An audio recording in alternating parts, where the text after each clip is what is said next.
So today I went hiking, ran some errands, and I am just wiped out. so, but I wanted to make just a talking video because one of the great things, and I swear I don't know what your life is like, and I'm so glad that God gave me the ability. I have no feeling in my hands or my feet because I broke my neck, but He gave me the ability to continue to hike. And boy, I tell you, I just get out there in the forest. And then you just start thinking about things, and you think about things, and you think about things. And of course, I listen to, and I encourage you, I mean, whether you want to listen to left wing talk radio or right wing talk radio, and sometimes I just turn on the music, it depends on what you're in the mood for. But, there's all, the thing I like about talk radio is it always triggers something in my brain. And I go like, hey, I did not know that.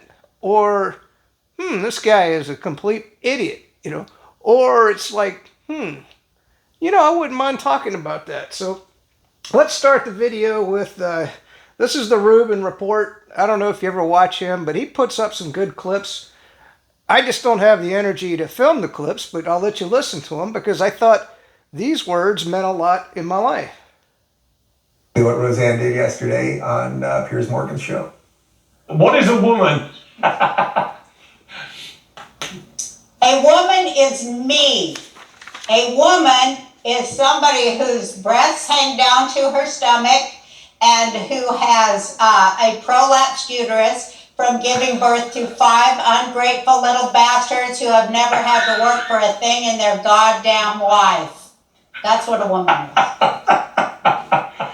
I'd like to give a special shout out to Jake, who's Roseanne's son, who I used to do some work with, who's a good dude. Jake, how are you? I know you worked occasionally every now and again, and I want to finish today's show with the other way. You can beat him with humor. You can beat him with the head and the heart, right? You can beat him with humor, and you can just also beat him with free speech and with truth. And that's getting tougher because they're coming for all of it, but we can keep trying. Allow Ice Cube to take it. Is that his real name, Ice Cube? What's your baby's name? Well, here's Ice Cube. What's the answer to this? Because I think it's crazy that in a democracy like the United States, like the United Kingdom, that people are too frightened to speak their mind and say what they think. What do we do about this? I think you say what you want to say, and to hell with the consequences.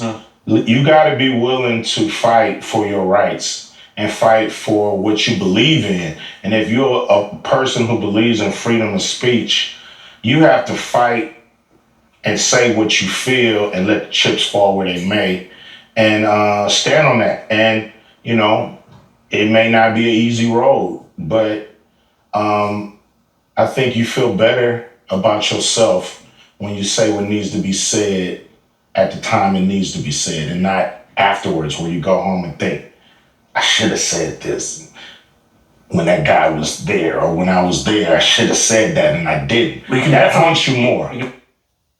It's Cuban.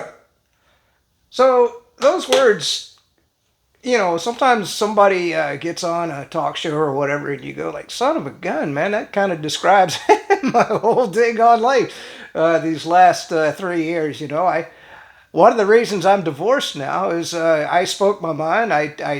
I didn't believe, I thought the whole COVID thing was just a psyop.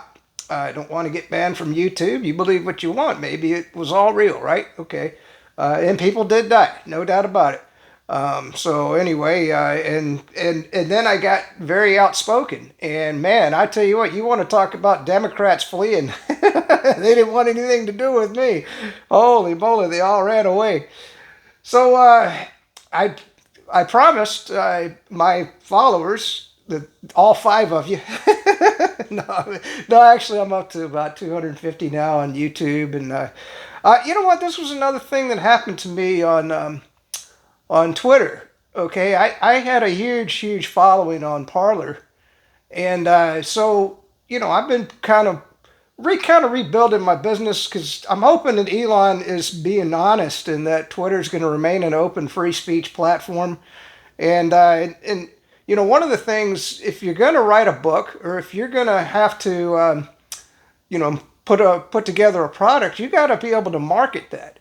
And having a following at a social media platform. It's a marketing platform, really. And the shame of it all is with Parler, I put so much work into to getting my everything ready, and I was ready to start writing new books. And then, of course, it got nuked right out of existence, and I was very upset because I can't tell you that. And so, but you got to have fun with it, And I'm only on Twitter just kind of having fun. But there was a guy, I thought this comment really just bizarre. And so I was making some valid points about things that that I think are important. And he goes, "Don't listen to this guy. He's only got 88 followers on Twitter." What? It's irrelevant how many these people. I mean, I guess everything in their life means about how many followers you have. I couldn't give a shit about how many followers I have on Twitter, But I do have fun with it, and boy, I tell you, I don't know if you're following along. Elon Musk. Well, it says Elon Musk parody. I assume this is Elon Musk, and he is hilarious, man. I am reading his tweets, and I sometimes it's not often you look at something and you just burst out laughing. And like today, Ruben said that the funniest movie was The Naked Gun, and no doubt that was a hilarious movie. So was The Naked Gun 2.5, and then you had, of course, Airplane, the ultimate classic. But my favorite, I just wanted to say, was Animal House. Every time I watch Animal House, I just start laughing because, well, in a certain kind of way, college was like that for me. I bet that was back before, they were cracking down, and we just got away with murder in college, and you had a good education. We were woke. We never learned about diversity or racism or any of that. In fact, I was a physics major, and so all we studied was science. And I remember sometimes waking up in the classroom at about 3 or 4 in the morning, and I've been writing equations across, and a lot of the classrooms have 3 chalkboards, and I'm looking, and all 3 chalkboards would just be full of me dissecting everything with equations. And I'm thinking, man, this looks like something out of one of them weird Hollywood movies. Like I'm a mad scientist with all the symbols and anyway, I couldn't do that stuff now. I don't have a brain cell left. But I wanted to get into the first topic before I get to Twitter. I was listening to the radio today, and this just hit me. They were saying that, well, of course we know this because right now corporations since 2010, and of course BlackRock, they've been buying up all of the residential real estate property. And so right now, 1 in 5 houses in the United States is owned by a corporation. So the American dream of, getting out there, getting a job, and buying a house, it's disappearing. You will own nothing and be happy, I guess is that's the motto. In fact, there was a woman that they had on the radio and that's the book that she wrote. You will own nothing and be happy. And that's exactly where we're heading as a nation. Because the greed of these elitists, these globalists, is beyond imagination. So I got to thinking, I said, well, what, if I was a young person right now, or even if you're older and falling on hard times, what would I be doing? And I said, what advice would I give if I had the Boo Dog? Yeah, what advice would I give to you, Boo Dog? Well, the first thing that I found here recently was you got to be willing to move. I mean, I understand you want to be near your friends, or you want to be near your girlfriend, or you've got family. Right now, South Dakota has an apprenticeship program, and you can go up there and get a job making about 80. Well, I understand with inflation and everything, $80,000 is not that much money now. But the thing is that they will teach you the skill, and I think that's a much more value because you're going to be making money now. Maybe you're not making $80,000 as the apprentice, but you can go up there and make a decent living. Now, do you want to live in South Dakota? I know I don't, but I lived in Michigan. Oh my God, I think that's even worse. So you got to go where the money is. And so South Dakota would be a real good option. Go up there, get your skills, and make some money. The second thing that I found out, or I got to thinking about, was, okay, let's say that you do have to rent a house. And I remember we were living in Washington, D.C., And I was making poverty wages. This was, good Lord, back in the 70s. I was making 24,000 a year in Washington D.C. You might as well just be living on the streets. So we actually rented a house. There was 8 of us. I mean, it looked like what Friends or whatever the TV show was. So there were 8 of us living in this house together. Now the house ultimately was destroyed because we were just young kids all working in Washington D.C. and some of them. And I'm gonna tell you, it wasn't very pleasant. I mean, you put your milk in the fridge, and the next day, who drank my milk, man? Where's my cereal? God dang it, I gotta go to work and now I ain't got no food, man. That's wrong. Oh, we don't know who did it, you know. And then of course you're asleep, and 3 o'clock in the morning, you know, some of your roommates come back and they're slamming around and jumping around and hollering and hooting. But you know, that was the just at that time it was just good to have a roof over my head. So these are the things that you might have to do. But once again, that was a rental property. Now, what would I do different now? Well, if it was now, I would be saying to the landlord, hey, you mind if I put a garden in the back and plant some vegetables and start learning how to grow your own damn food? Because guess what? When you go to the supermarket and you're only making 24,000 a year, you can't afford to buy your own food.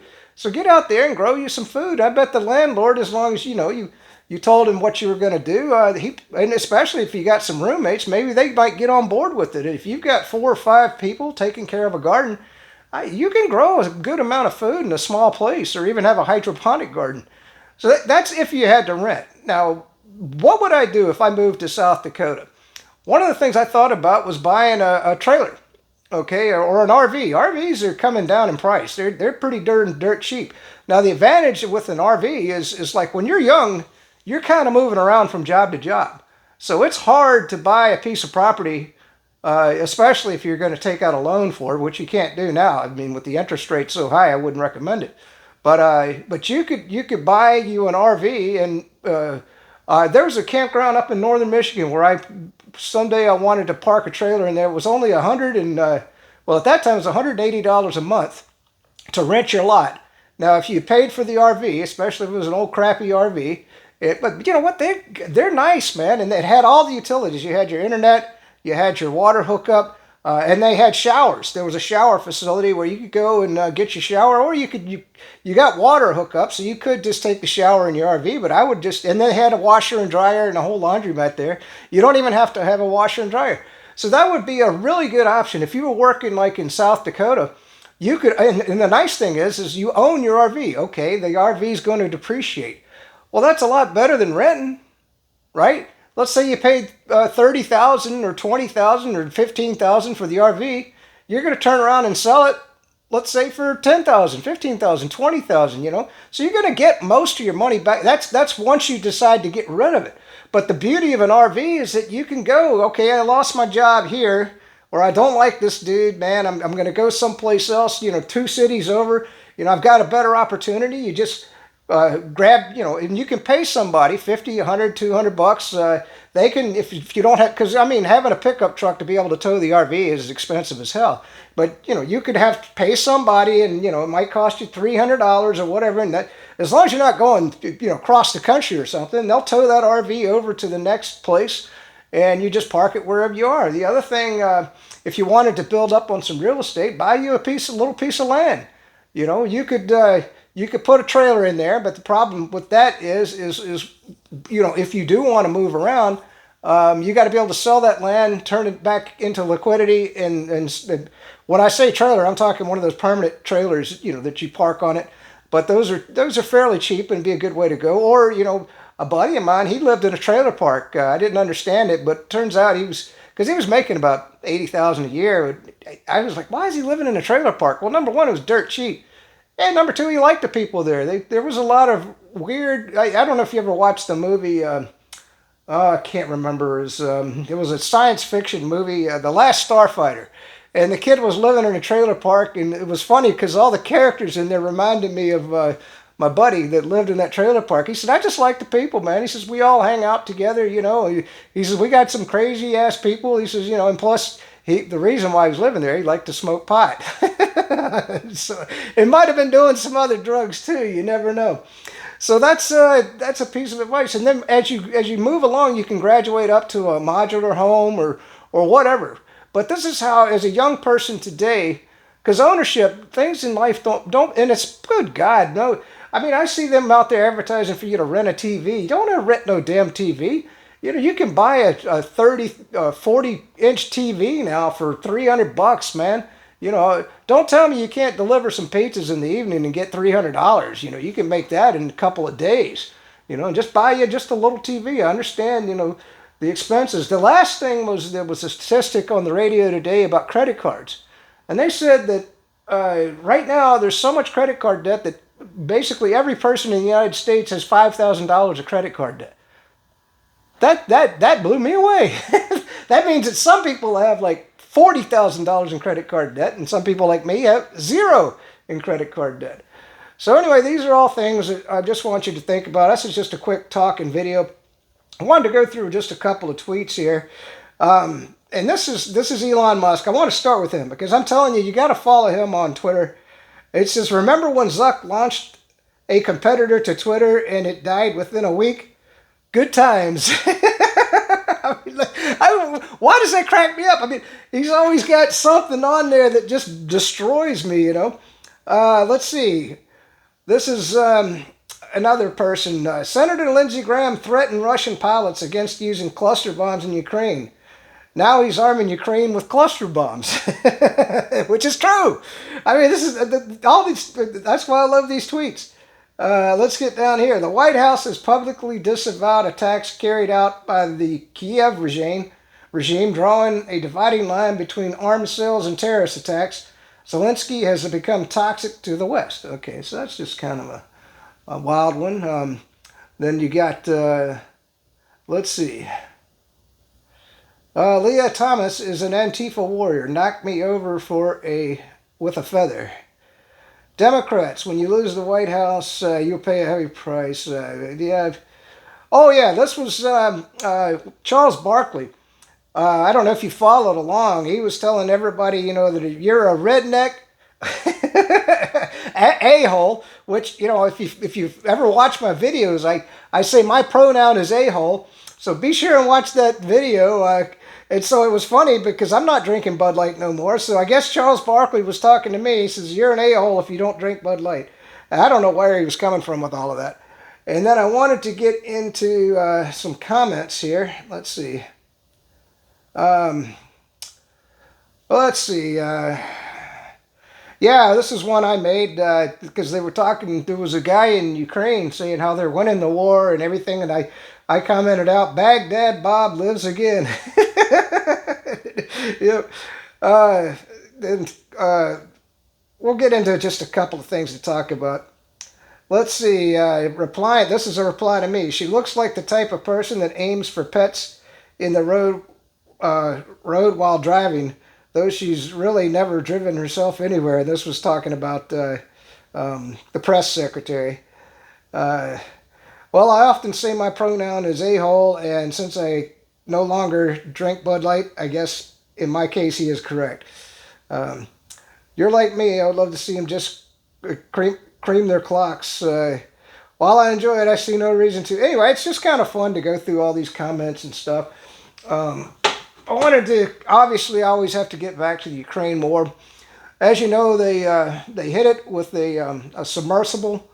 A lot of people say it was the Brits. I have no evidence of that, but the sophistication of the equipment and the ability to get in close enough to remotely guide this submersible in on the Crimea Bridge does show a level of sophistication that most people feel the Ukrainians don't have. I mean, maybe they were trained to use the equipment, but they're saying that probably the equipment was provided by the British. So when I say the British did it, I'm talking about the fact that I believe that it was British equipment that was used. What does that mean, the strike on the bridge? Well, that's, you know, and then of course you had a drone strike that came out of Crimea. I mean, not out of Crimea, Odessa, across the pond there. And I think they launched 32 drones. They were all shot down by Russia. And so now Crimea is on the plate. And so Russia hit them with a couple of missiles. And they've been kind of hands off on, and of course, you know, the Russian grain deal has ended. and a lot of people, I mean, you're going to hear a lot out of the Western media about how Russia is starving the world and all that. No, it was because the Ukrainians were using the Russian ships to hide their military hardware going in and out, and they weren't honoring their end of the bargain, and so Russia felt no reason. And now Russia can still ship grain if they want to, but they're just not going to provide the support for it anymore. And we'll see where it goes. And the fact that they're striking Odessa now, that tells me that they're pissed about the bridge getting blown up. And, you know, the thing was that 2 civilians died there, and one young kid, his 14-year-old girl's in the hospital. And I hear people cheering about that. I'm not cheering. I don't want death and destruction. I want peace. And that's where the warmongering Democrats won't let it happen. So anyway, I do think that we're going to see some NATO targets get hit. Now, I heard some reports last night that some Black Hawk helicopters got targeted, but I have no evidence of that. I'm going to take down that tweet. If I hear anything else, I'll put it back up. So that, you know, sometimes you got to be careful about what you tweet, and you know, make sure your sources are correct. You know, but and then, like Dan Bongino says, sometimes it's good to be the first out there, but you don't want to be, because then when you're wrong, you look like a fool. Now, just saying that some Black Hawk helicopter, I might be proven right. So, anyway, I guess, and then right now, I didn't realize up in the northern part of the Donbass, man, can you imagine this? I just want you to picture this for just a minute, and then we'll finish off this video. There's 900 modern Russian tanks, along with 100,000 troops, massed right across from the front lines in the northern Donbass. Now, imagine if you're sitting at home and you look out and all of a sudden tanks start rolling by your house.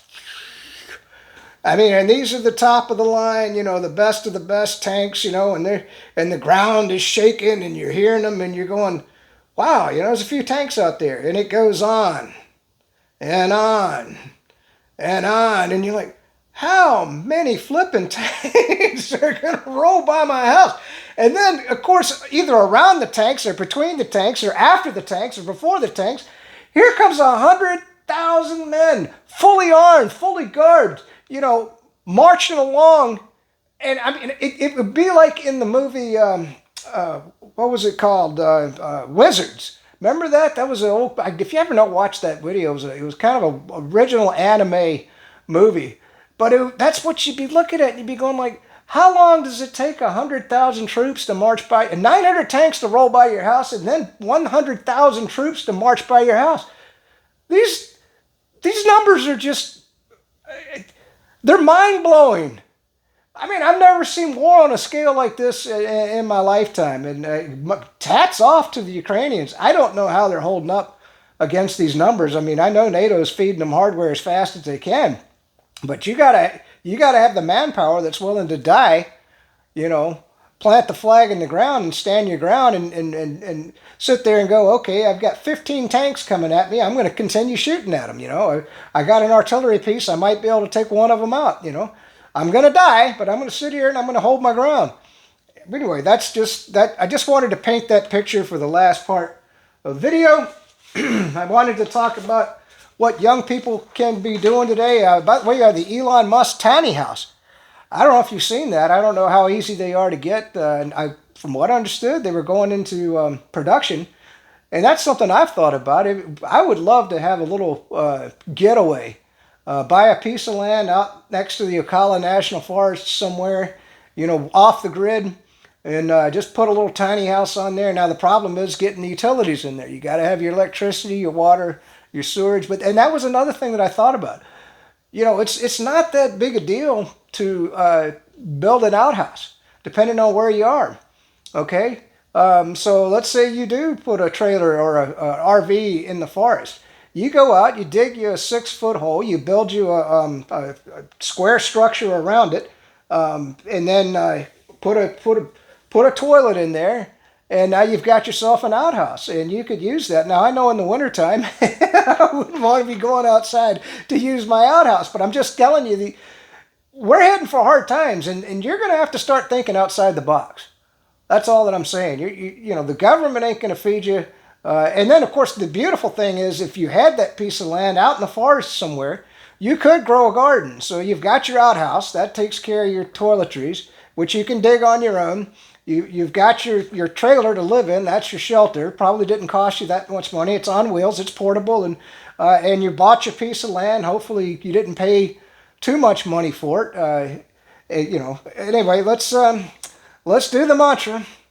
You can run on for a long time, run on for a long time, run on for a long time. Sooner or later, God'll cut you down. Sooner or later, God'll cut you down. Go tell that globalist liar.